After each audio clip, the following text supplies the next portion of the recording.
More than 70 production-version Tesla Cybercabs have been spotted in the parking lot at Gigafactory Texas, the largest number seen so far, even though the production line hasn't fully ramped up yet.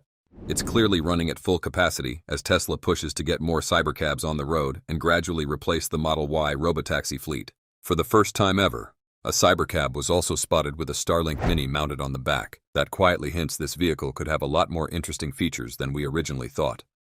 And that's not all. Since the Cybercab has no driver, Tesla can't rely on humans to wipe down cameras, vacuum interiors, or take the cars through regular car washes.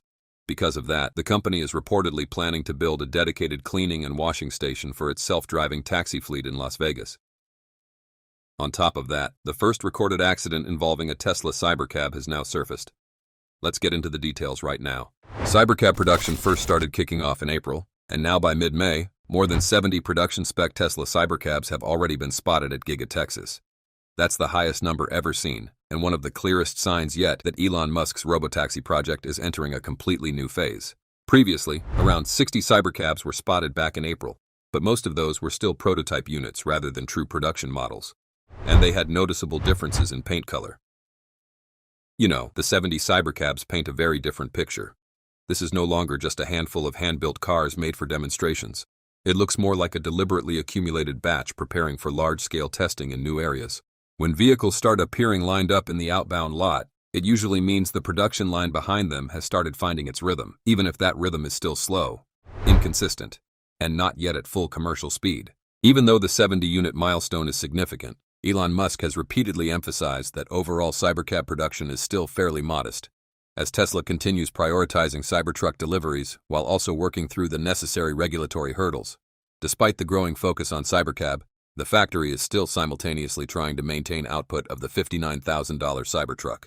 The gradually increasing numbers also suggest Elon Musk's statement during the Q1 earnings call was accurate. Tesla plans to completely phase out the Model Y from its Robotaxi fleet and fully replace it with the Cybercab.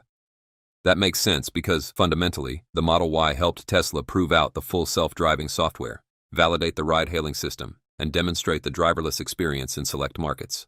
But for robotaxis to become a large-scale business with low cost per mile, Tesla needs a vehicle that's cheaper to build, easier to maintain, has fewer unnecessary parts, and can stay in continuous operation on the road.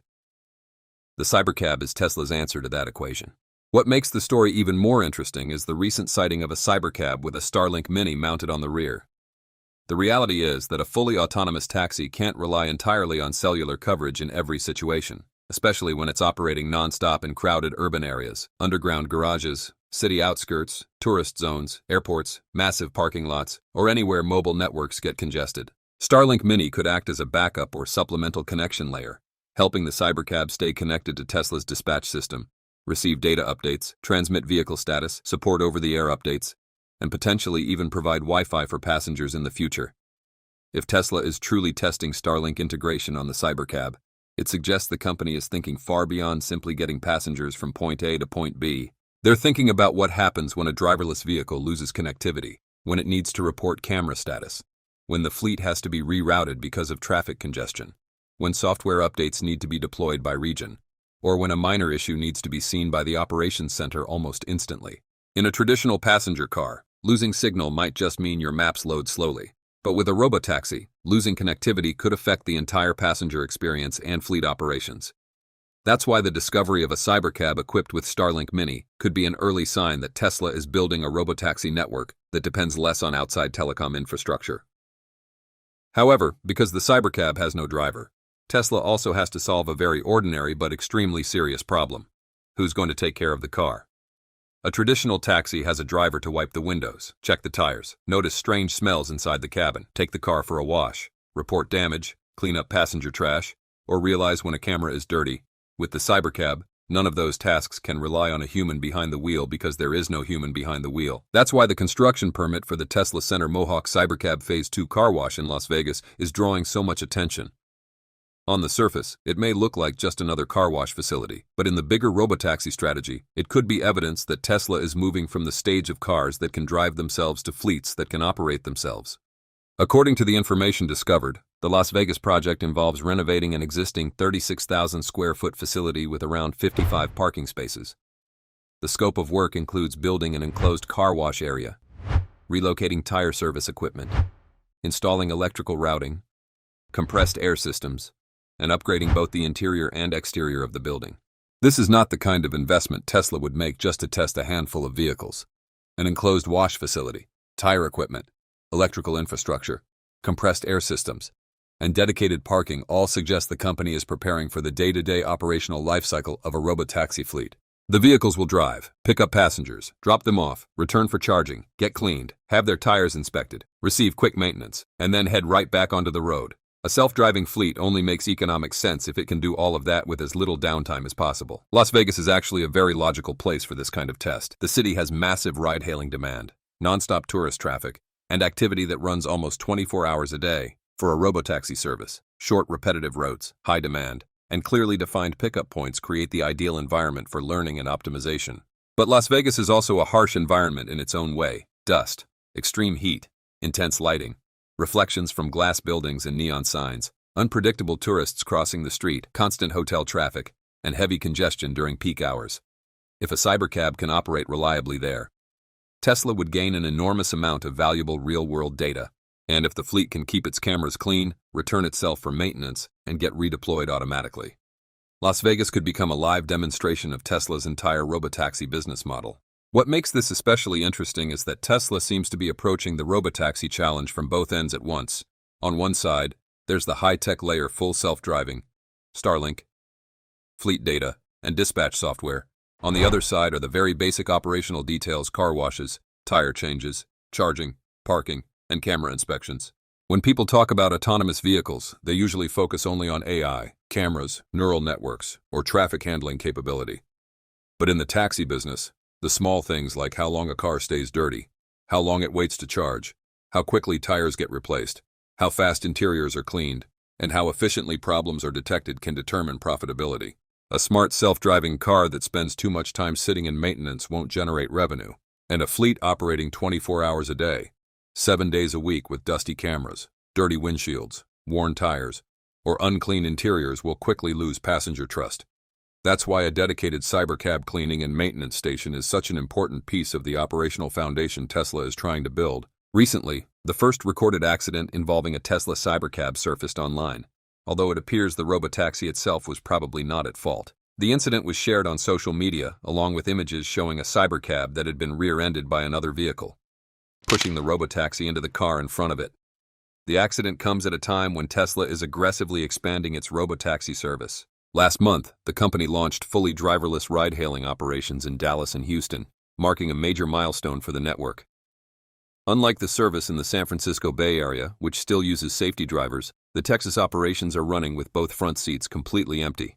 So far, collision and accident data involving Tesla robotaxis, including the Cybercab and the autonomous fleet operating in Texas, show around 18 reported incidents since the service launched in Austin in June 20, 2025.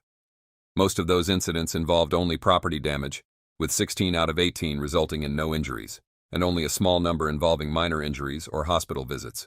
In the early stages, the crash rate has been estimated at roughly one incident every 57,000 to 66,000 miles, about 3 to 4 times higher than the average human driver in the U.S. However, most of these were low-speed collisions, typically between 1 and 17 miles per hour, involving stationary objects, parked vehicles, or cases where another car rear-ended the robotaxi while it was legally stopped.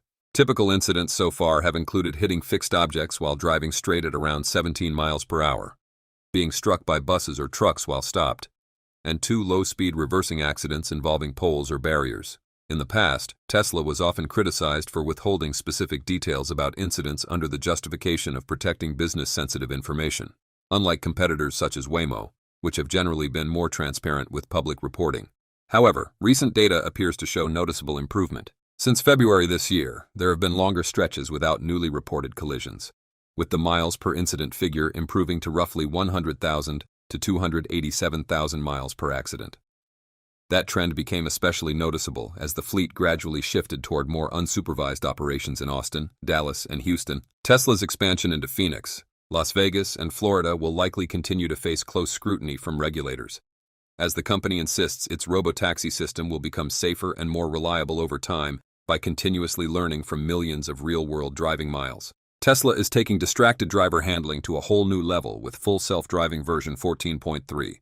instead of simply slowing down and performing an emergency stop in the middle of a lane like previous versions. Tesla's updated self-driving system now reacts in a much smarter and safer way. When the cabin camera or steering wheel sensors detect that the driver is not paying attention, the vehicle still issues the usual initial warnings.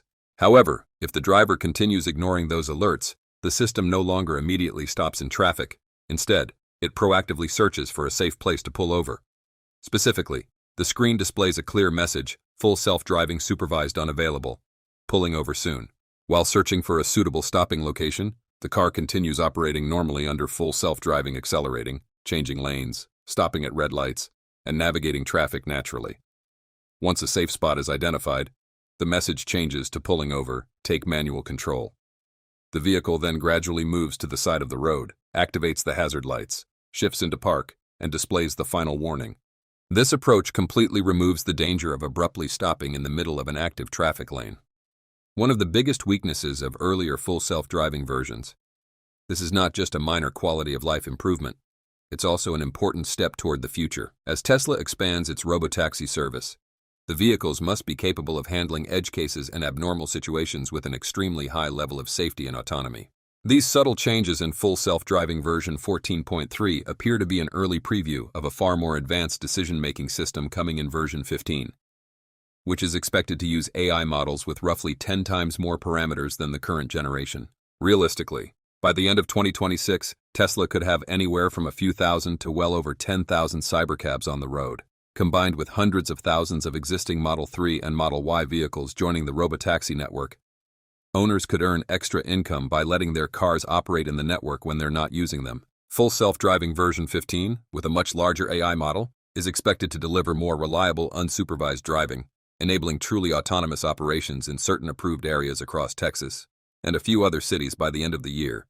Waymo is currently operating around 3,000 robotaxis across 10 to 11 U.S. cities, serving more than 500,000 rides per week, and is targeting 1 million weekly rides by the end of 2026. Waymo has the advantage of years of real-world experience, highly detailed mapping, proven safety across tens of millions of miles, and fully driverless operations.